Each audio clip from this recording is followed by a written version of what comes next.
আমি ভাইয়া ৩টা মাদ্রাসায় আমার আহ, পড়া হয়েছে। ৩টা বলতে আমি আমার গ্রামের মাদ্রাসায় কিছুদিন পড়েছি, তারপরে হচ্ছে ফরিদাবাদ মাদ্রাসা আমার একদম শুরু থেকে শেষ। মাঝখান দিয়ে হেফজু শেষ করবার পর আমি আম, বাংলাদেশের সবচেয়ে বড় হাফেজ আব্দুল হক সাহেবের মাদ্রাসা, এটা হচ্ছে মহাখালী, সেখানে 1 মাসের জন্য গিয়েছিলাম। 1 মাস না, পড়তে গিয়েছিলাম। পরবর্তীতে সেখানকার ছাত্রদের চলাফেরা আমার কাছে তেমন একটা ভালো লাগেনি, আমি আমার ওস্তাদকে বললাম। তখন তিনি সেখান থেকে ফরিদাবাদ নিয়ে আসলেন। তো সেখানে ছিলাম। তার মানে হচ্ছে ফরিদাবাদ মাদ্রাসা আমাদের গ্রামের মাদ্রাসা, আর হচ্ছে আব্দুল হক সাহেবের মাদ্রাসা, 3টা মাদ্রাসা যাওয়া হয়েছে। 3টা মাদ্রাসা, ফরিদাবাদ মাদ্রাসার কথা যদি বলি, কত বড় মাদ্রাসা, ঢাকার ঐতিহ্যবাহী মাদ্রাসা। হাজার হাজার ছাত্র প্রতি বছর মাওলানা হয়ে বের হচ্ছে, হাফেজ হচ্ছে। সেই মাদ্রাসা, মানে বাংলাদেশের অনেক বড় বড় আলেম যারা, তাদের পদধ্বনি সেখানে। সেই মাদ্রাসাও কিন্তু এমন ঘটনা ঘটেছে। এবং আপনাকে আমি বলি, এটা যারা আমাকে শুনছেন ফরিদাবাদ মাদ্রাসার ছাত্ররা বুঝবেন হেফজোখানার কি নির্মম ঘটনা এগুলো। হেফজোখানার ওস্তাদ, হ্যাঁ, ওনার মুখে আমি এমনটা শুনেছি। উম, উনি বলেছেন যে আমার স্ত্রী, ওনার স্ত্রী আছে, বাচ্চা কাচ্চাও আছে। উনি বলেছেন আমার স্ত্রীর প্রতি আকর্ষণ হয় না, আমার ছেলেদের প্রতি হয়। পরবর্তীতে ওনাকে বহিষ্কার করা হয়েছে। কিন্তু এগুলো ধামাচাপা দেওয়ার চেষ্টা করা হয়, এগুলো মানুষের সামনে আনা হয় না। তো এই কারণেই কথাটা বলছি, এই যে আপনারা যে সমালোচনাটা করছেন কিংবা প্রশ্ন তুললেন, এটা হচ্ছে আপনারা হয়তো কিঞ্চিত পরিমাণ জানেন। দুই একটা ঘটনা হয়তো, হাজার হাজার ঘটনা ঘটে, ধামাচাপা দেওয়ার আপ্রাণ চেষ্টা চলে, সেখান থেকে হয়তো কিছু কিছু জায়গায় ব্যর্থ হয় ধামাচাপা দিতে। সে কয়েকটা হয়তো পত্রপত্রিকা আসে, সেটা নিয়ে আলোচনা তুলকালাম হয়। কিন্তু প্রত্যেকটা মাদ্রাসায় আছে এরকম। আমাদের গ্রামের মাদ্রাসার কথা যদি বলি, আসলে এই কথাগুলো বললে আমারই খারাপ লাগছে, কারণ যাদের ব্যাপারে বলবো হয়তো বুঝে যাচ্ছেন ব্যাপারগুলো, হয়তো আমার এলাকার মানুষটা বুঝে যাবে। তো জানে, এলাকার মানুষও জানে। তো আমাকে একটা ছাত্র আমাকে বলে গেল যে, ইমরান ভাই, আমি জানতাম না আসলে, যখন থেকে এগুলো নিয়ে ঘাটাঘাটি করতাম না তেমন, পড়াশোনায় খুব মনোযোগী ছিলাম। সে আমাকে আমাদের এলাকায় ছিল, তো এলাকায় মানে ভাড়া ভাড়া থাকতো। যাবার সময় আমাকে বলে যে, মানে প্রিন্সিপালের পক্ষ থেকে কয়েকবার সে এরকম জোর জবরদস্তিমূলক বলাৎকারের শিকার হয়েছে। তো আমি তাকে বলেছিলাম, একটু মোটাসোটা ছিল, আমি বললাম, তোর ইচ্ছা নাই তাহলে কিভাবে হলো এটা? বলো যে তার সঙ্গে কি আমি পারি? তো আমার একদম মাথার উপর দিয়ে যাচ্ছিল, কি হচ্ছে এটা। পরে সে কান্না করলো। আপনি আসাদ ভাই, আপনি চিন্তা করুন, বাবা মারা আলেম ওলামাদের কাছ থেকে ইসলামের কথা শুনে, সৌন্দর্য শুনে, তারা অনেক আবেগ নিয়ে কিন্তু একটা ছেলেকে হাফেজ বানাবার স্বপ্ন দেখে, মাদ্রাসায় দেয়। সেই ছাত্র যে কোরআন শিখতে গেছে শিক্ষকের কাছে, সেই কোরআনের শিক্ষার্থী ওই কোরআনের শিক্ষকের কাছে বলাৎকারের শিকার হচ্ছে, এবং কিছু কিছু ক্ষেত্রে বাচ্চাটা মারাও যাচ্ছে।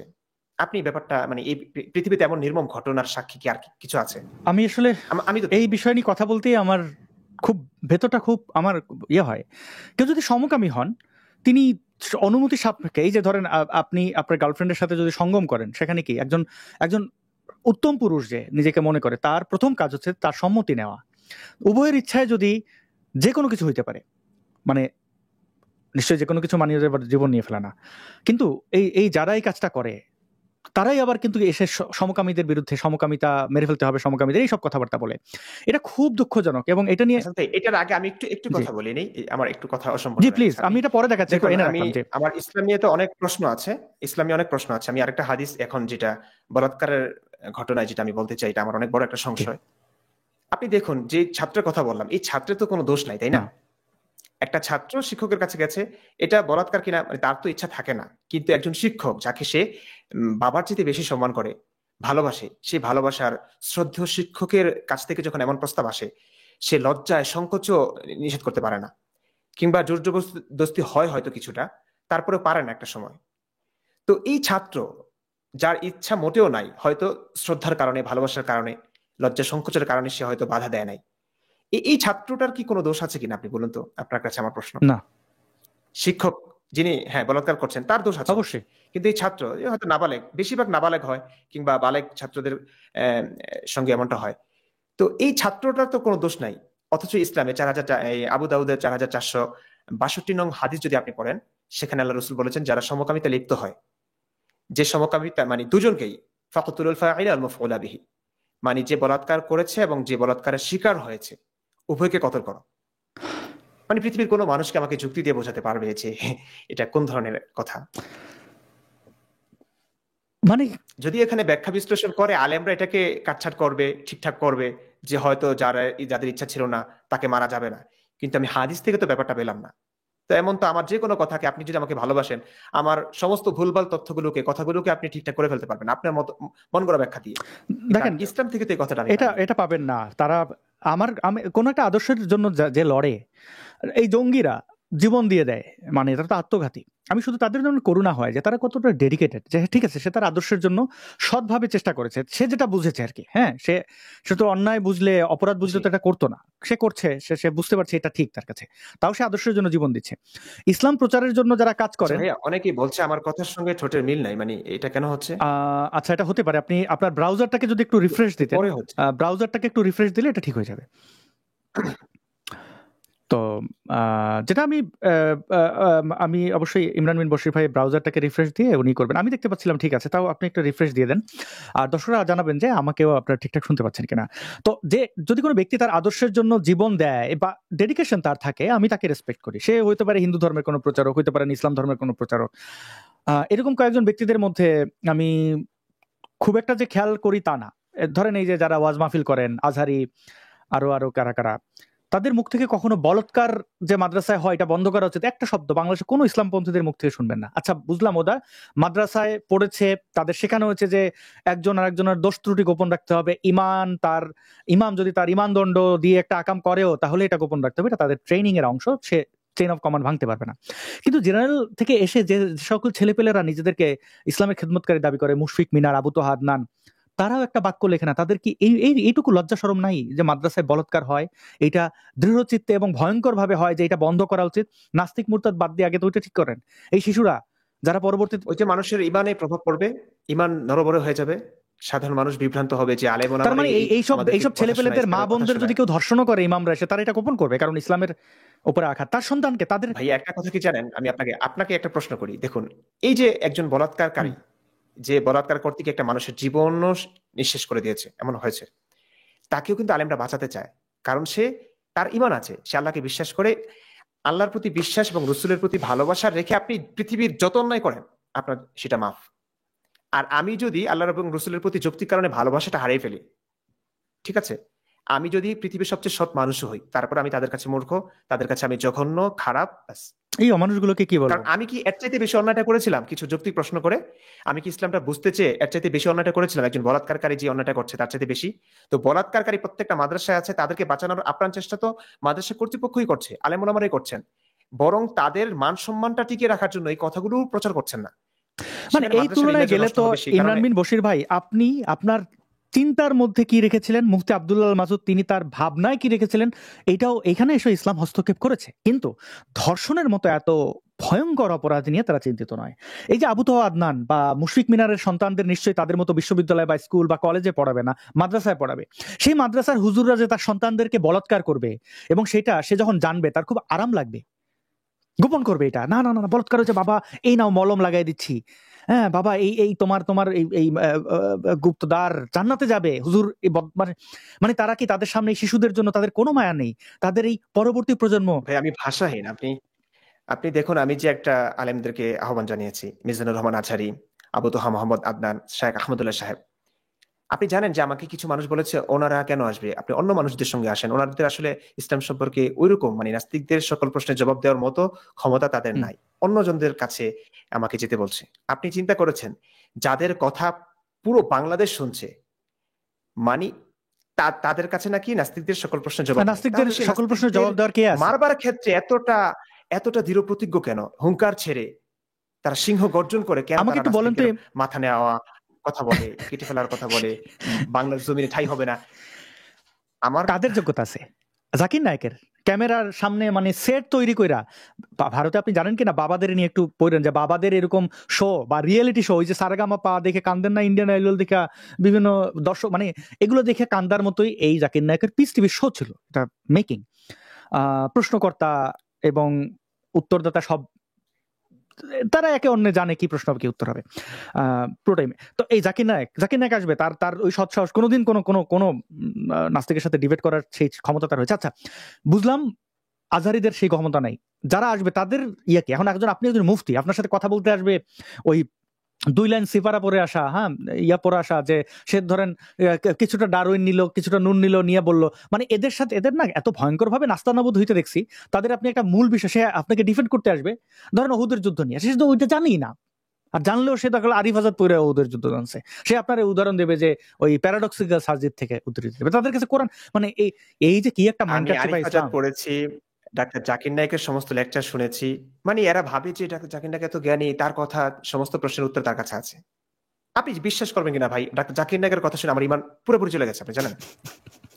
কিছু আমি ডাক্তার জাকির নায়েকের, আমার মাদ্রাসার ছাত্ররা জানবে কতটা ভক্ত ছিলাম। একটা সময় আমি দাওরার বছর যখন তার লেকচার শুনতাম, আমি ভাইয়া, আমি যতটুকু সময় পেতাম দাওরার বছর, আমি শেষ দিকে একটা অ্যান্ড্রয়েড সেট পেয়েছি, তাও কয়েক মাসের জন্য। তখন আমি অলস সময়গুলোতে, যখন ছাত্ররা পড়াশোনা লিপ্ত না, খেলাধুলা করছে, হাসি তামাশা করছে, কিংবা মোবাইলে অনেকে মুভি দেখছে, নাটক দেখছে, কিংবা কেউ পর্ণ দেখছে, এমনও হয়েছে।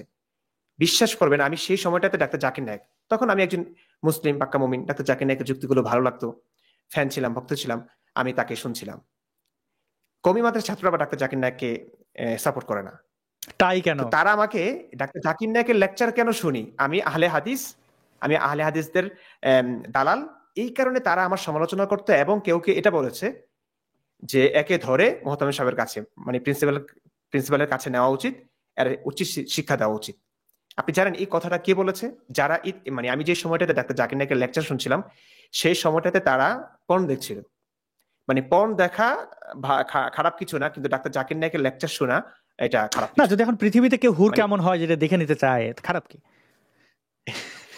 মানে এই ব্যাপারগুলো আসলে আমার মধ্যে অনেকটা পরিবর্তন এনেছে।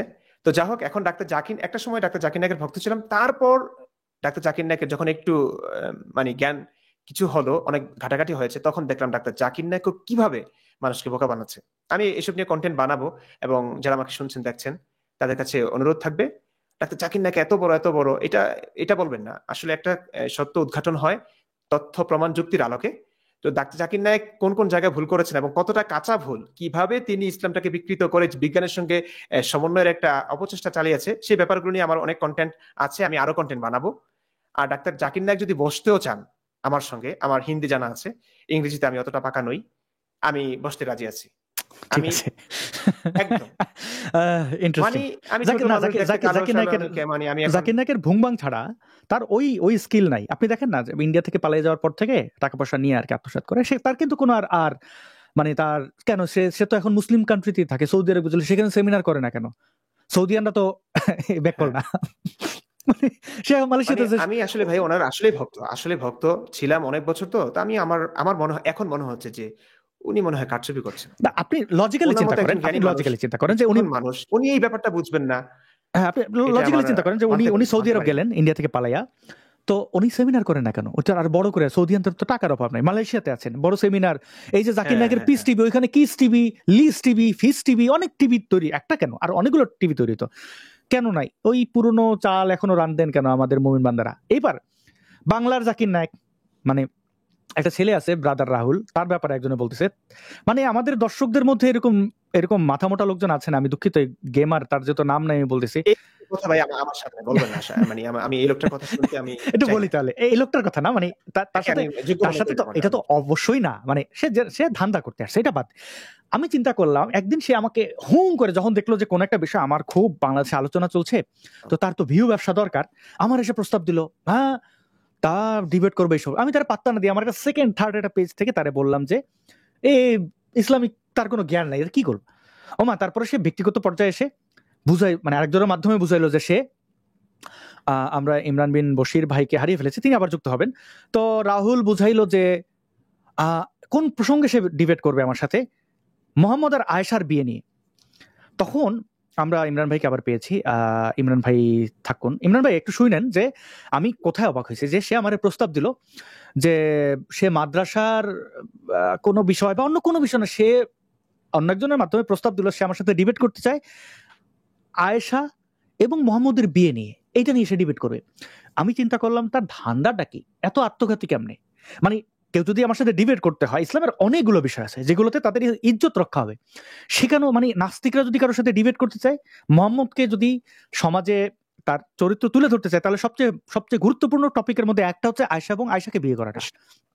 এইটা সাধারণত কেউ চুজ করতে চায় না, কোনো বুদ্ধিমান লোক। আমি চিন্তা করলাম সে কি অন্য কোনো ধান্দা করতেছে, মানে এইটা কেন? মানে ধরেন একজন বন্দুক হাতে আপনাকে সে বন্দুকটা দিয়ে বলতেছে, ভাই আপনারা গুলি করতে আসছিলাম, নেন বন্দুকটা নেন, এইরকম কেউ করবে? মানে তার অস্ত্র আপনাকে দিয়ে দেবে? আমি চিন্তা করি ব্যাপারটা কি, এ কি বোকা না কি, কি ধান্দা? পরে বুঝলাম যে সে আসলে ধান্দা করতেছে। এই ডিবেটটা হলে অনেক মানুষ দেখবে, তার ব্যবসাটা বাড়ে। এই ডিবেটের আগে কিন্তু তাকে প্রফেসর জাকারিয়া একজন আছেন বাংলাদেশে, এদেরই আধ্যাত্মিক পিতা আর কি, এই পন্থী, এই যে ধরেন মুশফিক মিনাটিনার একই ঘরানার। তো সেও না করতেছে প্রকাশ্যে।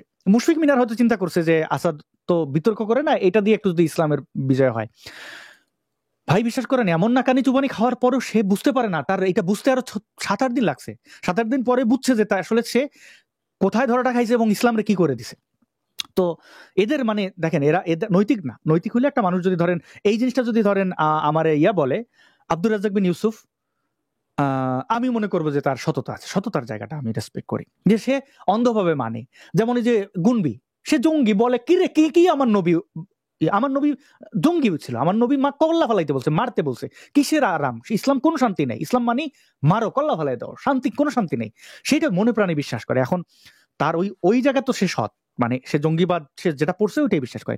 রাহুল হচ্ছে যে মানে এদের ব্যাপারে যারা বলছে, এটাই বলতেছিলাম, আমাদের দর্শকদের মধ্যে কমেন্ট করেন, এরকম মাথা মোটা লোকজন হলে পরে তো সমস্যা।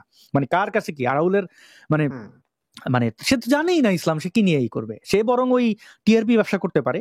যদিও রাহুলের কাছে আমি কৃতজ্ঞ, নারীদের মুক্তির জন্য সে একটা বড় ভূমিকা রেখেছে। সে ওখানে তার ব্যবসা করতে এসে সে আসলে তার নবীকে যেভাবে এক্সপোজ করেছে, যেভাবে নারীদের কাছে নবীর চরিত্রটাকে তুলে ধরেছে, আমি আমি তার কাছে কৃতজ্ঞ। আমি জানেন এই লাইভের পরে আমি আমার সমমনাদের সাথে আলাপ করেছিলাম, ভাই ও কি নাস্তিক, মানে ও চাইতেছে কি?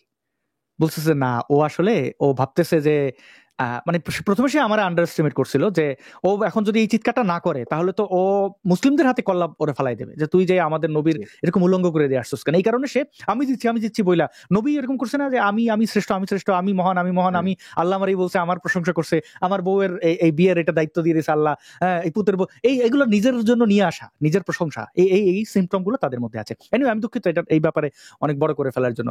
মুফতি ইমরান বিন বশির ভাই, আপনার কাছে সর্বশেষ প্রসঙ্গে, আমরা এটা ছোট করব, 1 ঘন্টা 8 মিনিট হয়েছে, 1 ঘন্টা 20 মিনিটের মধ্যে আমরা শেষ করে ফেলবো।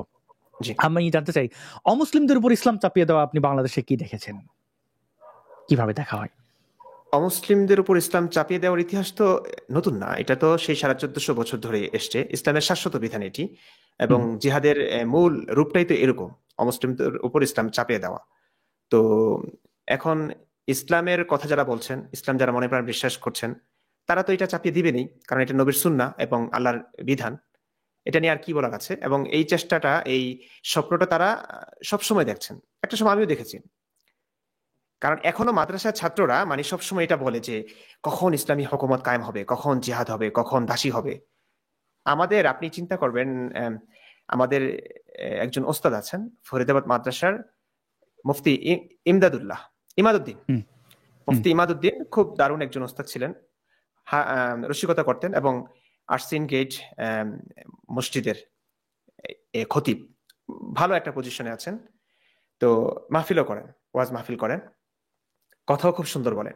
উনি একবার মানে ক্লাসে বলছেন যে আর কত, এক বউ নিয়ে আর কত, কবে তোরা জিহাদ টিহাদ করবি, কবে একটু নতুন নতুন পাবো, দাসী টাসী পাবো।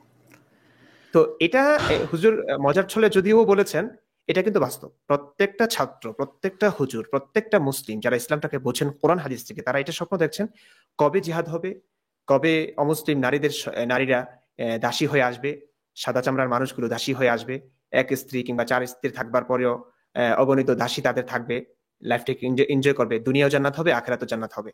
এই স্বপ্নটা তারা দেখছেন, এটা প্রতিনিয়ত, এটা নিয়ে আর কি বলবো। কারণ ইসলামের শাশ্বত বিধান, এটা হয়ে আসছে, আল্লাহ রসুল করেছেন, সাহাবায়ে কেরাম করেছেন। তো তাদের আদর্শ যারা ধারণ করছেন, লালন করছেন বুকে, তারা তো এটা করবেনই, এই দিবা স্বপ্ন তো তারা দেখবেনই। তো দেখছেন তারা।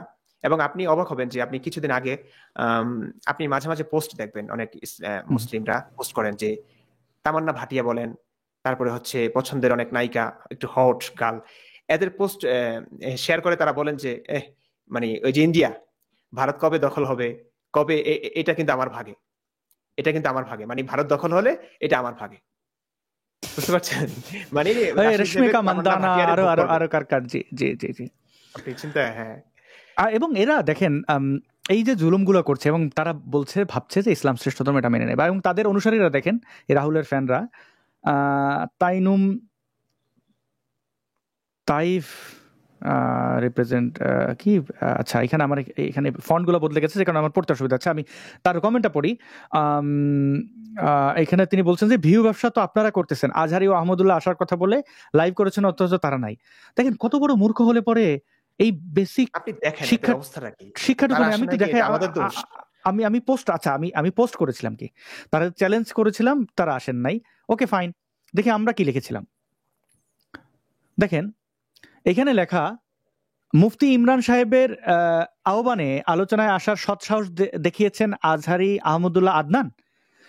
দেখেন, মুফতি ইমরান সাহেবের আহ্বানে আলোচনায় আসার সৎসাহস দেখিয়েছেন আহমদুল্লাহ আদনান আজহারি, এটা প্রশ্ন দেখিয়েছেন। মুফতি ইমরান বিন বশিরের একক সাক্ষাৎকার দেখুন আজ বাংলাদেশ সময় রাত 9টায়, এটা 10টায় লিখেছিলাম, আমি এটা ভুল করে লিখেছিলাম 9টায়, আমি 9টায় শুরু করেছি। একক সাক্ষাৎকার, এই জিনিসটার পরও এই মূর্খের উম্মতরা এরা বুঝতে পারে না এখানে আজহারিরা আসবেন কিনা সেটা তো ডিসাইডেড হবে, এবং আজহারিরা আসলে সেটা এমন সরল মানুষগুলো ধার্মিক। আর ভিউ ব্যবসার কথা বলছে, দেখেন মনিটাইজেশন করে তারা, কিভাবে বুঝবে? ইয়েস, মনিটাইজ করে তারা। এবং দেখেন, যদি এখানে ভিউ ব্যবসায় যদি হতাম তাহলে তো বলতাম যে না, আমার চ্যানেলে বা আপনার চ্যানেলে আসতে হবে, তাহলে আমাদের কিছু ভিউ হবে। বইখানে বইলেই দেওয়া আছে ভাই, অন্য কোনো প্ল্যাটফর্মে, নিরপেক্ষ প্ল্যাটফর্ম যে বলতে না পারে, যে কোনো প্ল্যাটফর্মে, যে আবার সেই মডারেটর যেন কোনো ওই সাইফুর সাগরের মতো ওই টাইপের ছ্যাঁচড়া না হয়, ইসলামপন্থী জামাতি না হয়, মানে সেজন্য একটু নিরপেক্ষ হয়। এরকম কত সাংবাদিক আছেন, তারা যদি চান, এই যেমন আজহারিকে নিয়ে, আব্বাসির মতো একটা সন্ত্রাসীকে, এই খালিদ মহিউদ্দিন, তিনি আজকে বোধহয় একটা শো করেছেন, আমি দেখবো পরে। তো এরকম শো তো হয়ই, ইসলামপন্থীদের এককভাবে নেয় কেন, নাস্তিকদের দরকার নাই, ইমরান বিন বশির ভাইকে নিক, অপর এক পক্ষের কথা শুনছে কেন, দুই পক্ষের কথা শুনুক, আলোচনা শুনুক, সেই সৎসাহস তাদের নেই। আপনি বলছিলেন মুসলিমদের কথা, আমরা শেষ করি তাহলে এই ভিডিওটা দিয়ে, যে ভিডিওটাতে দেখতে পাবো। চাপাতি ধার করে নে, চাপাতি হত্যার জন্য তারা গান বানিয়েছে, ঘোষণা দে করিয়ে মোর রাসূলের শানরে। চাপাতি ধার করে নে, শাতিমের প্রাণ কেড়ে নে, ঘোষণা দে করিয়ে মোর রাসূলের শানরে। চাপাতি, এই তাদের হ্যাডামটা দেখেন, চাপাতি ধার করে নেই, এই শাতিম তাদের, এই চাপাতির মানে এখন পারমাণবিক যুগে এরা চাপাতিতে পড়ে আছে। চাপাতি ধার ভাই করে নে, দুঃখ হয়। চাপাতি ধার করে নে, উঠারে ঝান্ডা কালো তাওহীদেরই, শাতিমের ধর কাটিতে আর না দেরি। উঠারে ঝান্ডা কালো তাওহীদেরই, শাতিমের ধর কাটিতে আর না দেরি। কেটে ফেল সামনে থেকে অথবা পিছন থেকে, কেটে ফেল সামনে থেকে অথবা পিছন থেকে, শাতিমের নেই ক্ষমা নেই দে জানিয়ে। চাপাতি ধার করে নে, শাতিমের প্রাণ কেড়ে নে, ঘোষণা দে করিয়ে মোর রাসূলের শানরে। চাপাতি ধার করে নে, চাপাতি ধার করে নে, চালা রে হামলা চালা অতর্কিত, হোক না যত কথা বিতর্কিত। চিন্তা করেন কত বড় কাওয়ার্ড হলে পরে অতর্কিত হামলা করতে বলে, গান অতর্কিত হামলা। এখন এই যারা গানটা গাইছে, তাদের উচ্চারণ ভঙ্গি শুনলে আপনারা বুঝতে পারবেন যে এরা প্রশিক্ষিত, মানে আবৃত্তি করার অভ্যাস আছে, এবং তারা কোরআন হাদিসে বিশ্বাসী। এই যে তার নবী এই যে অতর্কিত হামলা করতো, হ্যাঁ, কারণ চোর বাটপার ডাকাত ছাড়া অতর্কিত হামলা কেউ করে না। ডাকাত কিন্তু আপনার বাড়িতে ঘোষণা দিয়ে আসে না, অতর্কিত আসে, কারণ সে জানে সে ডাকাত। তো এটা কিন্তু হাদিস থেকে নিয়েছে ভাইয়া, হ্যাঁ হাদিস থেকে নিয়েছে অতর্কিত হামলা, হ্যাঁ, মানে মুস্তালিকের উপর অতর্কিত হামলা করেছেন, সেখান থেকে নিয়েছে শব্দগুলো, এরা প্রশিক্ষিত। হ্যাঁ, অতর্কিত হামলা, দেখেন গান মানে বলছে অতর্কিত, মানে কত বড় চালা অতর্কিত, হোক না যত কথা বিতর্কিত, তবু তুই সামনে মানে অতর্কিত হামলা করার পরে মানুষ আমাদের কাওয়ার্ড বললে বলুক, বিতর্কিত হলে আমাদের অবিচল। মানে আমাদের নবী কাওয়ার্ড ছিল, আমাদের কাওয়ার্ডই হতে হবে। আমি এই গানটা থামাই এই করছি কারণ এই গানের কপিরাইট তো তাদের, এটা তো আমরা বড় বিশ্লেষণ করতে পারি। সুতরাং অনেকে আবার হাই হয়ে যান, আমি কেমনে সঞ্চালনা করবো সেটা আবার অনেকে শিখে সামনে চল, এ পথে থাক অবিচল, হুরেরা ডাকছে তোকে হাত বাড়িয়ে। চাপাতি ধার করে নে, শাতিমের প্রাণ কেড়ে নে, ঘোষণা দে করিয়ে মোর রাসূলের শানরে। চাপাতি ধার করে নে, চাপাতি ধার করে নে, কাব বিন আশরাফিদের দে বুঝিয়ে, যেখানে পাশ খুঁজে পাশ মার কুপিয়ে। কাব বিন আশরাফিদের দে বুঝিয়ে, যেখানে পাশ খুঁজে পাশ মার কুপিয়ে। একটু ছন্দে হে চল, চাপাতি হোক ঝলমল, একটু ছন্দে হে চল, চাপাতি হোক ঝলমল, মুমিনের শান্ত হৃদয় দে করিয়ে।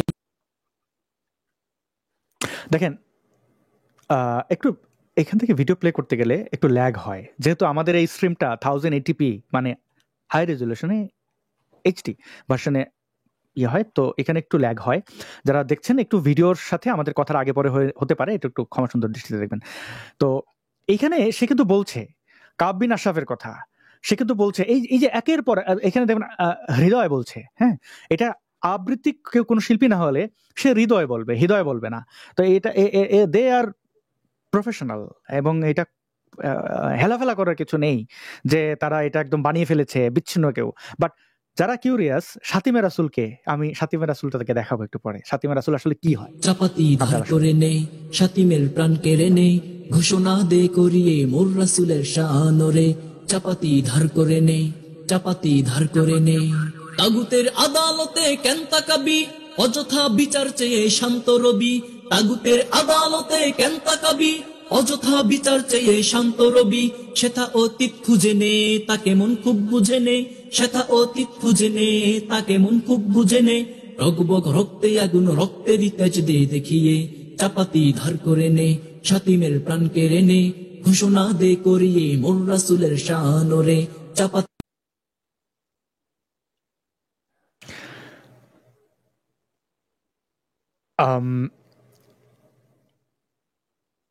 এই শুটটা কে করেছে আমাদেরকে জানাবেন, কারণ এখানে সে বলছে তাগুতের আইন, বাংলাদেশের আইন সংবিধানকে সে মানে না, এবং বলছে অতীতের দিকে তাকাতে হবে, মরুর ডাকাত কিভাবে মানুষকে হত্যা করতো সেটার দিকে ইন্ডিকেট করেছে।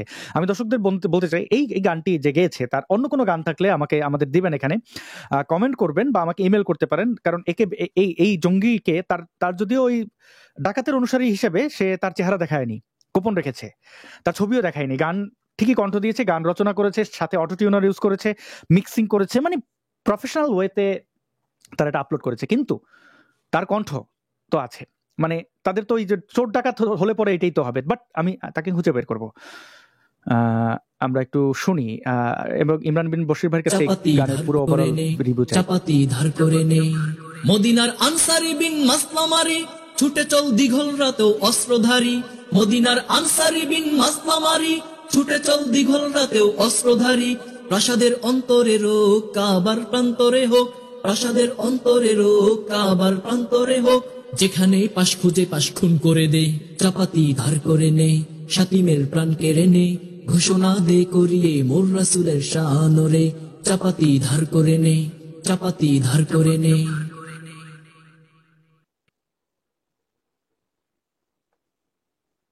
প্রিয় ইমরান বিন বশির ভাই, শেষে দেখলেন সে বলল খুন করে দে, মানে কি বলবেন এই পুরো ইসলামী সঙ্গীতটাকে নিয়ে?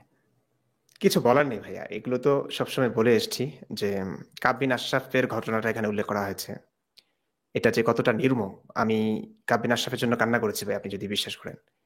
আমি একটা সময় পড়েছি, তখন আসলে অন্ধবিশ্বাসী ছিলাম, হুজুররা যা পড়াতেন তাই বিশ্বাস করতাম, এবং আল্লাহ এবং রসুলকে মনে প্রাণে বিশ্বাস করতাম বলে তাদের সমস্ত কর্মগুলোকে যুক্তির আলোকে বিশ্বাস না করা গেলেও বিশ্বাস করে নিতাম। মানে তখন কিন্তু একটা সময় যখন বুঝের বয়সে যখন এটা পড়েছি, একটা মানুষকে আমার তখন অনেকগুলো প্রশ্ন জেগেছে। দেখুন, মিথ্যা বলাটা ধোঁকা এবং প্রতারণা করা ইসলামী দৃষ্টিকোণ থেকে হারাম। রসুল করিম সাল্লাল্লাহু আলাইহি ওয়াসাল্লামের নামে কটূক্তি করা, রসুল করিম সাল্লাল্লাহু আলাইহি ওয়াসাল্লামকে গালাগাল দেওয়া, এগুলো পুরোপুরি হারাম এবং এমন অন্যায় যে অন্যায়ের কারণে ইসলামেরই বিধান হচ্ছে একমাত্র শাস্তি মৃত্যুদণ্ড। কাব বিন আশরাফ একজন মামুলি মানুষ, আল্লাহ রসুলকে নিয়ে সে কবিতা লিখতো, মানুষকে সতর্ক করে, কারণ তার কাছে মনে হয়েছে তিনি নবী নন। কবি মানুষ, আমি এটা বুঝি ভাইয়া, এটা আপনি একমত হবেন, কবিরা শব্দের অর্থগুলো খুব গভীরভাবে উপলব্ধি করেন, তো কবিদেরকে বোকা বানানো যায় না। তো কাব বিন আশরাফ তো আর যেন তেন লোক না, উনি কবি ছিলেন। তো ওনার কাছে মনে হয়েছে যে নবী তো, মোহাম্মদ তো নবী নন, ভণ্ডামি করছেন। তো তার বিশ্বাস অনুযায়ী তিনি কবিতা লিখে গেছেন, মানুষকে সতর্ক করে গেছেন। আল্লাহ রসুল বললেন যে কে আছো কাব বিন আশরাফকে হত্যা করবে, কারণ সে আল্লাহ এবং তার রসুলকে গালাগাল করে।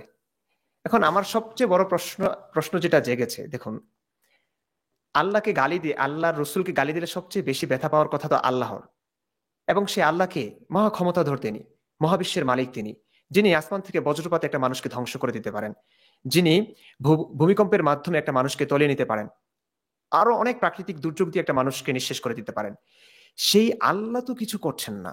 কাব বিন আশরাফকে তো খুন করেছেন নবী, খুন করিয়েছেন নবী, এবং এটাও পর্যন্ত কিভাবে খুন করেছে আপনি দেখুন।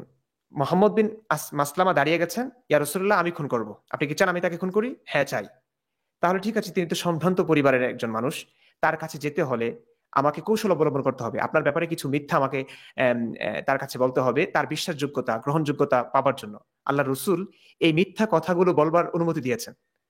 মানে যেখানে মিথ্যা ইসলামে হারাম, ধোঁকা প্রতারণা হারাম, সেই হারাম কাজগুলো করিয়ে আল্লাহর রসুলের একজন শত্রুকে মারবার জন্য আল্লাহ রসুল একজন লোক পাঠিয়েছেন। পরে কাব বিন আশরাফ তার কাছে গেল, মিথ্যা কথা বলে তাকে ঘর থেকে আনলো, তারপরে আগে থেকে কিছু লোক ঠিক করে রাখলো, তারপরে জিজ্ঞেস করলো যে তুমি তোমার শরীর থেকে মিষ্টি একটা ঘ্রাণ আসছে, আমি কি একটু শুকতে পারি? যে হ্যাঁ অফকোর্স শুকতে পারো, আমি খুব সুন্দর সুগন্ধি ব্যবহার করি। শুকেছে, আরেকবার শুকেছে, শুকতে গিয়ে তার এই মাথা ধরে জবাই করে ফেলেছে। আরো কয়েকজন ছিল। এই এই ঘটনা মানে কি হৃদয় বিদারক। মানে কত বড় ডাকাত ছিল মোহাম্মদ। তারপরে তার কর্তৃত মাথাটা আল্লাহ রসুলের সামনে এনেছে, মুসলমানরা আল্লাহ আকবার ধ্বনি দিয়েছে, আল্লাহ রসুল সেই কর্তৃত মাথা দেখে প্রশংসা করছে। আমার যে প্রশ্নটা সবচেয়ে আমি প্রথমেই দেখা দিয়েছে, আল্লাহ কি মারতে পারতেন না? আমি এখানে এই যে কিছু মানুষ আমাকে দেখি বলে যে তুমি মুক্তি হয়েছো কেমনে, তুমি সূরা ইখলাস পড়ো নাই, কুল হুয়াল্লাহু আহাদ আল্লাহুস সামাদ লাম ইয়ালিদ ওয়া লাম ইউলাদ ওয়া লাম ইয়াকুল লাহু কুফুয়ান আহাদ, তুমি আল্লাহকে অস্বীকার করছো কিভাবে? আরে ভাই, আল্লাহকে কে অস্বীকার করেছে? আমি আল্লাহকে অস্বীকার করব কি? স্বীকারও করছি না অস্বীকারও করছি না, আল্লাহর অস্তিত্ব তো নাই পৃথিবী, পুরো ইসলামে। আমি আল্লাহর কথা শুনেছি মুহাম্মদ থেকে। আল্লাহ নাকি জিবরাইল আলাইহিস সালামের মাধ্যমে নবী করিম সাল্লাল্লাহু আলাইহি ওয়াসাল্লামের উপর ওহী পাঠিয়েছেন, সেই জিবরাইলকে আমি দেখিনি, তার কথাও শুনিনি, তাকে কেউ দেখেনি, সেটাও শুনেছি মুহাম্মদ থেকে। সবকিছুই তো মুহাম্মদই করেছে। নবীকে গালি দিয়েছে। বাংলাদেশে একটা নাটক ছিল, আমাদের বাংলাদেশের একটা নাটকে যমজ নামের একটা নাটক ছিল, সেখানে মোশাররফ করিমের নেটওয়ার্ক চলে যেত আর কি মাঝে মাঝে, যখন শোনার কথা মানে সে কানে শুনতো না। হ্যাঁ, মানে মোহাম্মদের ওইটা খুব ভালো মেলে যে মানে সে অহিনী আসতো, আবার ঘরে কুকুর থাকলে আসতো না, জির নেটওয়ার্কে কাজ করতো না। সাতিমে রাসূল নিয়ে এই যে গানটা শুনেছিলাম, সাতিমে রাসূলকে এখানে দেখাইলাম। এবং আপনি যে বিবরণটা দিলেন কাব বিন আশরাফের ঘটনাটা, ভাই আমাদের একটা ইউটিউব চ্যানেল আছে ইশতেহার নামের, ইশতেহার আমাদের দফা, আওয়ার ম্যান্ডেট। তো এইখানে আমি খিলাফতের একটা প্রথম পর্ব দিয়ে শুরু, তৃতীয় পর্বে 4 জন খলিফার বিবরণ আছে। তো এই ভিডিওটা নির্মাণ করতে গিয়ে রেকর্ডিং এর সময় মানে আমাদের ডেটা কালেক্ট করার জন্য, বিন্যাসের জন্য এত কষ্ট লেগেছে ভাই, মনটা আমার সেই বুখারি পড়ার কথা মনে পড়ে, যে এই খলিফারা মানুষের মাথার উপরে হাড়ি চড়িয়ে তারপর রান্না করে সে রান্নায় খাবার খায়। এত নিষ্ঠুর ডাকাত ছিল। আমরা তো ছোটবেলা বা আশেপাশে ডাকাত দেখেছি, ডাকাতরা কি করেছে শুনেছি। আরবের এই ডাকাতগুলো কতটা ভয়ঙ্কর, এবং এই ছেলেপেলেগুলো খিলাফত চায়। খলিফারা কতটা বর্বর ছিল এক একজন। আর এই মোহাম্মদের দেখেন, চিন্তা করেন, কবিকে, এই ইসলামে কবিতা নিষিদ্ধ কেন? যে কারণে আমি মুক্তি পেয়েছি ইসলাম থেকে, কবিতা থেকেই। কবিতা, প্রেম, এগুলো হারাম, ছবি আঁকা। আপনি আজকে আমাদের কাব বিন আশরাফের কথা বললেন, হৃদয় বিদারক এই ঘটনাটি। আমি অনুরোধ করবো, যারা আমাকে শুনছেন হয়তো অনেকে বিশ্বাস করবেন না আল্লাহ রাসূল আসলে এমনটা করতে পারেন না, তারা আমি গুগলে সার্চ করলে একদম সহিহ হাদিসের আলোকে এটা চলে আসবে, এটা আপনারা পড়ে নিতে পারেন, যেটা আমার কথা না নাকি সহিহ হাদিসের কথা। এটা স্বীকৃত একটি ব্যাপার, এটা কোনো আলেম একজন আল্লাহর নবী তার সমালোচককে মারতে যাইয়া প্রতারণার আশ্রয় নিতে হয়, একজনকে পাঠাইতে হয় নিষ্ঠুর ভাবে। মানে আল্লাহ তার কথা, তার ওই সময় কি ওই যমজ নাটকের মতো তার নেটওয়ার্কের কাজ করেন, যে আল্লাহ ওরে একটু অভিশাপ দিলাম। আল্লাহ তা মুহাম্মদের তো হৃদয়ের সাথে আল্লাহ কানেক্টেড। আল্লাহ যখন শুনাইতেছেন তখন তার আবার ওই লাগে, জিব্রাইল লাগে। কিন্তু এমনি তো নবী কি করতেছেন সেটা তো আল্লাহ দেখে, নবী কোন বিবিশ কি, আমি এইটা খুব যখন একটা বিষয়, হ্যাঁ আল্লাহ দেখতে পাই সবসময়। আমি মুসলমান হলে তো আমি উলঙ্গই হইতাম না কখনো। আর যাই হোক, তো সেই আল্লাহ কি জানে না যে তার নবী, প্যারে নবী বিরক্ত কাব বিন আশরাফের উপরে। একজন কবির জন্য এত থ্রেট। অবশ্যই যে এখন দেখছেন বাংলাদেশে কবিদেরকে, তাদের এই মিস্টার গালিব তাদের পক্ষের লোক, তার কল্লা ফেলাই দিতে চায়, রাখাল রাহা কল্লা ফেলাই দেবে। কেন তারা ছন্দ লিখছে, কেন? এই যে দেখেন এখানে এই হুমকি দিচ্ছে, তোর খবর আছে আল্লাহর কসম। মোহাম্মদ রাজিবুল হক, আমি ফন্টটাকে উল্টাপাল্টা করার কারণে অনেক কিছু পড়তে পারছি না, যাই হোক, আল্লাহর কসম দিয়ে খবর আছে। মানে আমরা তাহলে আল্লাহ কি অক্ষম? আমি তো বলি যে আল্লাহ আসলে আমাকে আজাদ দিক, আল্লাহ আমাকে ঠাডা ফেলে আমাকে মেরে ফেলুক, ভূমিকম্প দিয়ে আমাকে মেরে ফেলুক। আমি আসলেই চাই, আসলে আমি চাই, আমি যদি ভুল পথে থাকি আপনারা পুরো পৃথিবীর সকল মুসলিম মিলে দোয়া করুন, তাহাজ্জুদ পড়ুন, সকল আলেম ওলামা, পীর, মাশায়েখ, ওলিয়া উলিয়া, পুরো 150 কোটি কিংবা 200 কোটি মুসলমান মিলে দোয়া করুন। না পারলে নাস্তিকদেরকে নিয়েও সাথে দোয়া করুন, টাকা পয়সা দিয়ে, যেমনি হোক আমার উপর যেন গজব পড়ে, আমি যদি ভুল পথে থাকি। বাকি আমি কোনো মানুষের হাতে মতে চাই না, আমি আল্লাহর হাতে মতে চাই। যদি আল্লাহর বিরুদ্ধে আমি কোনো কথা বলে থাকি, আমি আল্লাহর বিরুদ্ধে কোনো কথা বলছি না। তিনি আছেন না আমি জানি না, যদি থাকেনও আমি এখন বলতে পারি আসাদ ভাই, আমার আম্মা এই কথাটা মাঝে মাঝে বলেন, যদি আল্লাহ থাকে তখন তোর কি হবে, তুই তো জাহান্নামে যাবি রে। আমি বললাম, আমি আল্লাহ যদি একজন থেকে থাকেন, আমি অনেক কনফিডেন্ট, আমি কখনোই জাহান্নামে যাব না। যদি জাহান্নামে সর্বপ্রথম একটা মানুষ যায়, নবীকে আগে যেতে হবে। নবী খুন করেছে, ধর্ষণ করেছে, নবী গণহত্যা করেছে, নবী মানুষকে মিথ্যা বলেছে, একটা পুরো মানে একটা সন্ত্রাসী গোষ্ঠী বানিয়েছে, ঠিক আছে। তো আমি তো কোনো মানুষকে খুন করেছি? মাকে আমি জিজ্ঞেস করলাম, না।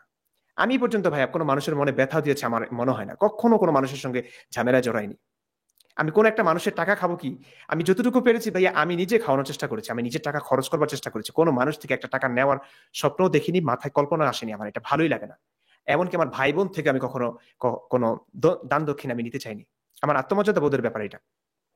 আমাকে মানে কি বলবো, যারা আমাকে কটাক্ষ করছেন, আমার ফ্যামিলি স্ট্যাটাস সম্পর্কে জানে না, তো আমাকে বলছেন ইহুদি খ্রিস্টানদের টাকা কাছে এসে কি ধরনের কথাবার্তা বলছেন। আমার মাঝে মাঝে খুব রাগ করে কথা বলতে ইচ্ছা হয় যে ছোট লোকরা আসলে ভাবতেই পারবে না। ছোট লোক যদিও আসলে দুঃখিত এভাবে কথা বলার জন্য, আমি কাউকে আমি বুঝতে পেরেছি আপনি চিন্তার ছোট লোক, মানে চিন্তার দিক থেকে আক্রমণ করছে, তখন আমার এইভাবে বলতে হয় যে মানে কোন ধরনের কথাবার্তা। আরে আমি যদি ইহুদি খ্রিস্টানদের টাকায়, আচ্ছা আপনি আমাকে কোটি টাকা মানে 50,000 কোটি টাকা অফার করেন, আমি ইসলামে ফিরে যেতে পারবো কিনা? আমি বলবো যে না, যদি না আমাকে সদুত্তর দেন। আমি তো আজহারি 3 জনকে আলেমকে আহ্বান জানিয়েছি। তো ভাইয়া অনেক কথা হয়েছে আসলে, প্রায় 1.5 ঘন্টা তো হয়ে গেছে। জি, আমরা শেষের দিকে যে আলেমদের ব্যাপারে বলে যদি আপনি একটু শেষ করতেন আজকের অনুষ্ঠানটা, যে তাদের যে চ্যালেঞ্জ করলেন কি পাইলেন, একটু যাচ্ছে আপনার কাছে। জি, আমি একটু দর্শকদের একটু জানিয়ে রাখি যে আমি সামনের দিনগুলোতে, যেমন আজকে বৃহস্পতিবার, বাংলাদেশ সময় রাত 9টায় শুরু করেছি, এখন বাংলাদেশ সময় রাত 10:30। আপনারা প্রতি বৃহস্পতিবার ইমরান ভাইয়ের সাথে আমার একটি ভিডিও পাবেন। ইমরান ভাইকে আপনাদের অনেকগুলো প্রশ্ন বা সমসাময়িক ইসলামপন্থীদের যে হাউকাউ মাও তাদের যে এজেন্ডা থাকে সেগুলো নিয়ে প্রশ্ন থাকবে, এবং 2-3টা প্রশ্নই থাকবে। 10 মিনিট ইমরান ভাই বলবেন। এই শোটার নাম দিতে 10 মিনিটস উইথ মুফতি ইমরান বিন বশির। তো এটি সামনের সপ্তাহ থেকে আপনারা পাবেন। 10 মিনিটের মধ্যে ভিডিও লেন্থ থাকবে এবং সেটা লাইভ থাকবে না, ভিডিও থাকবে। কারণ ওই 10 মিনিটের মধ্যে রাখতে গেলে প্রশ্ন ছোট করা, বা ধরো 4টা প্রশ্ন করলাম, সেটা উত্তর দিতে গেলে 15 মিনিট হয়ে গেল, কিন্তু সেটাকে 10 মিনিট আনা হবে। জি, মুফতি ইমরান বিন বশির, আপনি যে চ্যালেঞ্জ করলেন, চ্যালেঞ্জ ঠিক না, আহ্বান জানালেন ইসলামপন্থীরা আপনার সাথে কথা বলবে, তাদের জন্য আপনি কতদিন অপেক্ষা করবেন? আমি আপনার জায়গা হলে 10 দিন অপেক্ষা করতাম। তারপরে কোনো সাড়া না পেলে আমি আমার জায়গা থেকে, মানে আপনি কি ভাবছেন এটা নিয়ে? ভাইয়া দেখুন, ওনারা আমাকে মানে ওনাদেরকে আমি কিছু প্রশ্ন করেছি, এই প্রশ্নের উত্তরগুলো না দিয়ে তারা আমাকে মারবার পরিকল্পনা করছেন, এখনো সবাই করছেন। হয়তো হাতের নাগালে পাচ্ছেন না বলে আমার সঙ্গে এখন আলোচনার কথা বলছেন। তো আমি তো বললামই, একটা ভিডিও করলাম, আহ্বান জানালাম আমি যাদেরকে ভালোবাসি, যারা সর্বজন স্বীকৃত আলেম, তাদেরকে। এখন এই ব্যাপারটা অনেকে বলতে পারে যে আমি আমার মতো ছোট মানুষ, তারা অনেক বড় মাপের মানুষ, তারা আসবেন না কেন? তো যেখানে ইসলামকে নিয়ে আমি যদি তাদের পক্ষ থেকে কোনো সাড়া না পাই, কোনো উত্তর না পাই, আমি কিন্তু আমার কার্যক্রম চালিয়ে যাব। কারণ আমি এত কিছু ছেড়ে আসলাম, আমার জীবনে এত ত্যাগ। তো যদি আমার কাছে ইসলামটা প্রশ্নবিদ্ধ থাকে, তো আমি প্রশ্নবিদ্ধ ইসলামকে নিয়ে আমি কথা বলবো না? আমি মানুষকে সতর্ক করবো না? এই যারা একটা বিশ্বাসের জের ধরে মানুষকে মেরে ফেলছে, কেটে ফেলছে, কত নির্মম ভাবে, নির্দয় ভাবে, আমি কি সেই ধর্মটার বিরুদ্ধে কথা বলবো না? এটা কি আমার মানবতার মধ্যে পড়ে না? এটা কি আমার নৈতিক দায়িত্ব না? আমি আমার জায়গাটুকু থেকে সর্বোচ্চ চেষ্টা করব ইসলামের এই ব্যাপারগুলো মানুষের কাছে তুলে ধরার জন্য, এবং যৌক্তিকভাবে এবং রেফারেন্স সহ, কোনো আঘাত টাঘাত না। আমি যেখানে যুক্তি এত ধারালো, সেখানে আসলে গালিগালাজের প্রয়োজন পড়ে না। এই জন্য আমি আমাদের মুক্তমনা ভাই যারা আছেন তাদেরকে গালি দিতে নিষেধ করি, কারণ গালি দেওয়া হচ্ছে মুমিনদের কাজ। যেখানে যুক্তি নাই, যেখানে অন্ধবিশ্বাস, তারাই গালি দিয়ে জিততে চাইবে, তারা মেরে জিততে চাইবে, তাদের ধর্মের জয়গান তারা গাইবে। তো আমাদের গালি দেওয়া লাগে না, আমাদের যুক্তি যথেষ্ট, আমাদের রেফারেন্সই যথেষ্ট। তো আমি যদি তাদের কাছ থেকে কোনো সাড়া না পাই, আমি আরো কিছুদিন অপেক্ষা করব। কিন্তু তারপরে যদি সাড়া না পাই, তারা যদি না বসেন, বসার প্রয়োজনীয়তা অনুভব করছেন কিনা আমি জানি না, কিন্তু করা উচিত ছিল। প্রয়োজনীয়তা নাকি সাহস? না, আমি ওইভাবে যাব না। এখন এটা তো বলতে আমি বাধ্য। তারা কি এটা কি প্রয়োজন অনুভব করছেন না? মানে যেখানে আমার কারণে ইসলামের অনেক ক্ষতি হচ্ছে না ভাইয়া? হচ্ছে তো। কিছু মানুষ, কয়টা মানুষকে বোকা বানানো যাবে? কয়টা মানুষকে? আপনি ইউটিউবের কমেন্ট গুলো ভাইয়া পড়বেন, আপনি বুঝবেন যে কি পরিমাণ চেঞ্জ হচ্ছে। হ্যাঁ, মানুষের মধ্যে এটা তো 20-30টা পজিটিভ কথা হচ্ছে, দুই একটা মুমিন গালি দিচ্ছে আমাকে, মানে গালির সংখ্যা খুবই কম। আমি এটাও আশা করিনি যে এত মানুষ বুঝে ফেলবে, এত মানুষ বুঝবে। তো এটা ভালো, খুশির খবর। তো যেহেতু ইসলামে আমার দ্বারা আমি এত হেলাফেলা করার বিষয় না, আমি মানুষটা ছোট হলেও আমি কিন্তু কাজ করেছি এবং করব, আমার জীবনটা উৎসর্গ করবো এই কাজের পিছনে, মানবতার জন্য এবং এই আমি ধর্মের খুবই কালো অধ্যায়গুলো তুলে ধরবার জন্য। যদি তারা ইমরান বিন আমাকে বশির ভাই, নিয়ে সিরিয়াস না হয়, জি আমি একটু শেষ করছি, এটা বসা উচিত তাদের। এখন অনেকে বলছেন যে তারা কেন বসবেন, পার্সোনালি কেন? হুঙ্কার দিয়ে জনসম্মুখে লাখ লাখ মানুষের সামনে আপনি একটা নাস্তিককে মেরে ফেলবার কথা বলছেন, তো এটা তো আপনি পার্সোনালি বলছেন না, এটা তো মানুষের সামনেই বলছেন। যে মানুষটা কিছুই বুঝে না ধর্মের, সেও শুনছে। যে মানুষটা এক ওয়াক্ত নামাজও পড়ছে না, যে মানুষটা ইসলামের কিছুই বুঝতে পারছে না, তাদের নবী কয়টা বিয়ে করেছে, কয়টা দাসী সেক্স করেছে, কয়টা গণহত্যা করেছে, কিছুই জানে না, সেই মানুষটাও কিন্তু একজন নাস্তিককে মেরে ফেলবার প্রতি সে একদম উঠে পড়ে লাগবে। আপনি যদি কোনো একজন আলেম শুনিয়ে দেয় যে নাস্তিক মারলেই জান্নাত 72 হোক, সে কিন্তু মেরে ফেলবে। তো আমি কি, যে মানুষটা আমাকে মেরে ফেলতে চাইবে, মেরে ফেলাটাই তার একমাত্র সিদ্ধান্ত তার কাছে, তা আমি কি তার কাছে এটা জানতে চাইতে পারি না যে আপনি কোন ইসলামের কারণে, কোন বিশ্বাসের জের ধরে আমাকে মেরে ফেলবেন? সেটা কি আপনি জানেন, সেটা কি আপনি বুঝেন? তা আমি কি তার কাছে এক্সপ্লেনেশন চাইতে পারি না? তো এই যে আলেম যারা সর্বজন স্বীকৃত, বাংলাদেশের গ্রহণযোগ্যতা, ওনাদের গ্রহণযোগ্যতা বাংলাদেশে আছে, তো ওনারা আমাকে নিয়ে বসবেন না কেন? যে ইসলাম তারা প্রচার করে লাখ লাখ টাকা কামাচ্ছেন, তো সেই ইসলামটার যখন ক্ষতি হচ্ছে, মানুষ বিভ্রান্ত হচ্ছে তাদের ভাষায়, তো ইসলামকে বাঁচানোর জন্য কি তাদের বসা উচিত না? তো পার্সোনালি বসবেন কেন? আমি চাই, আমারও তো একটা জানি নিরাপত্তা অনিশ্চিত হয়ে গেছে, আমি এখন বাংলাদেশে যেতে পারবো না, প্রকাশ্যে আসতে পারবো না, কিংবা আত্মগোপনে আছি, প্রকাশ্যে আসতে পারবো না, আমাকে যেখানে পাবে মেরে ফেলবে। তো আমি তাদের পার্সোনালি তাদের সঙ্গে দেখা করতে পারছি না। এখন যা হবে আলোচনা হবে, আমিও তো বলেছি ছাত্রের মতোই আমি তাদের কাছে জানতে চাইবো, এবং সেটা একজন নিরপেক্ষ সঞ্চালকের মাধ্যমে হবে, সে যেই হোক না কেন, এবং এটা পুরো বাংলাদেশ দেখবে। এটা আমার একটা টাকারও দরকার নাই, এটা তাদের পেজ থেকে হোক, আমার ব্যবসার উদ্দেশ্যে না, আমি জানতে চাই এবং মানুষকে বোঝাতে চাই আসলে ইসলামটা যৌক্তিক কিনা। যদি যৌক্তিক হয়, ঠিক আছে, আমিও তাদের ক্ষমা চাইবো, তাদের কাছে ক্ষমা চাইবো, আমিও ইসলাম মুসলিম হব, ইমান নতুন করে আনবো। যদি মারাটাই সিদ্ধান্ত হয়, আমি মরে যাবো, আমি বলেছি ভিডিওতে। আর যদি না হয়, তখন তখন আমি আমার কাজ চালিয়ে যাব। ব্যাস এটুকুই।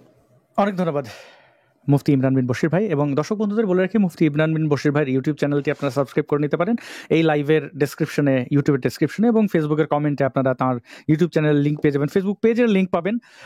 তিনি অনেক ভিডিও, থাউজেন্ডস অফ ভিডিওজ, আমি বারবার বলেছি কথাটি, 1000-এর বেশি ভিডিও তিনি ধারণ করে বাংলাদেশ থেকে এনেছেন, এবং প্রতিনিয়ত তো ভিডিও তিনি তৈরি করবেনই সমসাময়িক বিষয়ে। তো তার চ্যানেলে আপডেট রাখার জন্য মানে থাকবেন, তার সাথে থাকবেন, এটা আপনাদের কাছে অনুরোধ। এবং আমার পক্ষ থেকে বলতে পারি, কিছুটা তো অনুমান করতে পারি, সিক্স সেন্স, হয়তো আমাকে মারার জন্য খুব চেষ্টা হচ্ছে, হয়তো মেরে ফেলবো।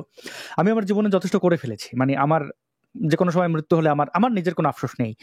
আর আমার মৃত্যু হলে সেটা খুব গর্বেরই হবে, সত্যের জন্য লড়ে যাচ্ছি। এবং একটা সময় বাংলাদেশের কোণে ছিলাম, এখন আমি নর্থ আমেরিকায় থাকি। হয়তো পুরো বিশ্বে জানবে যে আমি সত্যের জন্য লড়েছিলাম, আমাকে হত্যা করা হয়েছে। আরো অনেক মানুষ এই ব্যাপারগুলো, এবং আমি ইমরান বিন বশির ভাইয়ের কথা বলতে চাই যে তিনি অনেক ব্রাইট একজন মানুষ, এবং তিনি আমাদের মানুষের চিন্তার মুক্তির আন্দোলনে বড় ভূমিকা রাখবেন, মানুষের স্বাধীনতার জন্য ভূমিকা রাখবেন। এবং আমরা আসলে এমন একটা সময় পার করছি যখন যে গোষ্ঠীর, যে মানুষগুলোর মুক্তি চাই, সেই মানুষগুলো আমাদেরকে শত্রু মনে করে হত্যা করতে চায়। মাদ্রাসায় বলাৎকার বন্ধ হলে আমার কি লাভ? মুসলিমদের মধ্যে ধর্মান্ধতা যদি দূর হয়, তারা যদি আধুনিক হয়, আমার কি লাভ? এই যে পুরো বিশ্বে মুসলিমদের দেখলে সন্দেহের চোখে দেখে, আমার নামের কারণে আমি এখনো বৈষম্যের শিকার হই। আমি বিভিন্ন এয়ারপোর্টে, তারা আমাকে মৌলবাদী ভাবে, আমার এই দাড়ির জন্য আমাকে ইসলামপন্থী ভাবে। আমি তা নই, এটা তো প্রমাণ, এগুলো তো শর্ট টাইমে কাউকে প্রমাণ করা যায় না যে look I am an atheist, I am not Muslim, এগুলো তো বলাও যায় না, বলার ইচ্ছাও থাকে না। তো এই যে আমি বুঝতে পারি, আমি আমি আমি মনে প্রাণে বিশ্বাস করি, আমি উদার একজন মানুষ, আমি বৈষম্যের শিকার হলে আমি এটা গায়ে নেই না। কারণ এই যে মুমিন ভাইরা আমাকে গালাগালি করেন, আমি গায়ে নেই না, মা বোন তুলে গালাগালি করেন, তো তারাও যদি আমাকে ওই রেসিজমের মধ্যে রাখে, আমি গায়ে নেই না। কিন্তু একজন মুসলমান, তার কতটা কষ্ট লাগে, এই যে যারা উদারপন্থী মুসলমান, তাদের কতটা কষ্ট লাগে, তাদের কষ্ট দিচ্ছে এই সন্ত্রাসী মুসলমানরা। আজকে বাংলাদেশে ইসলামিক সন্ত্রাস বন্ধ হলে বাংলাদেশ অনেক এগিয়ে যাবে, বাংলাদেশের মানুষ অনেক কর্মঠ। এই দেশের মানুষ তো আমার রঙের মানুষ, আমার বর্ণের মানুষ, তাদের মধ্যে, তাদের ভাষায় আমি উঠে এসেছি, বড় হয়েছি, সেই মানুষগুলোকে আমি ভালোবাসি না? আমি তো আমার দেশের মানুষকে, আমি ওইভাবে উগ্র জাতীয়তাবাদী নই। আমি জাতীয় সঙ্গীত শুনলেই দাঁড়িয়ে যাওয়া, করা, এগুলোতে ওই মন্ত্র বা দোয়া দুরুদের মতো না। কিন্তু আমি আমার উপত্যকার মানুষকে তো ভালোবাসি, তারা তো নির্যাতিত, নিপীড়িত, তারা খুব সরল, বোকা, আবার অনেক ক্ষেত্রে ধুরন্ধর। এই ধুরন্ধর মানুষগুলোর হাত থেকে এই মানুষগুলোর মুক্তি চায়, কিন্তু তারাই আমাদেরকে মারতে চায়। এটার চেয়ে আর দুঃখ কি থাকতে পারে?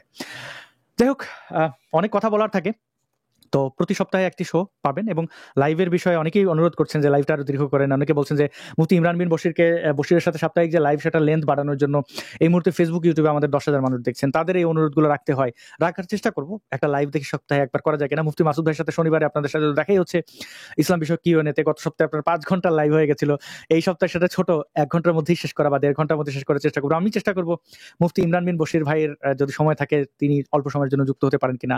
মাসুদ ভাই সময় দিচ্ছেন, আমরা যার যার জায়গা থেকে আলোকিত করার চেষ্টা করবো। অনেক ধন্যবাদ মুফতি ইমরান বিন বশির ভাই আমাদেরকে সময় দেওয়ার জন্য। দর্শক বন্ধুদের কাছেও কৃতজ্ঞতা জানিয়ে আজকে শেষ করছি। শুভরাত্রি। আপনাকে ধন্যবাদ আসাদ ভাই, এবং সকলে যারা আমাকে দেখছেন শুনেছেন সকলকে ধন্যবাদ।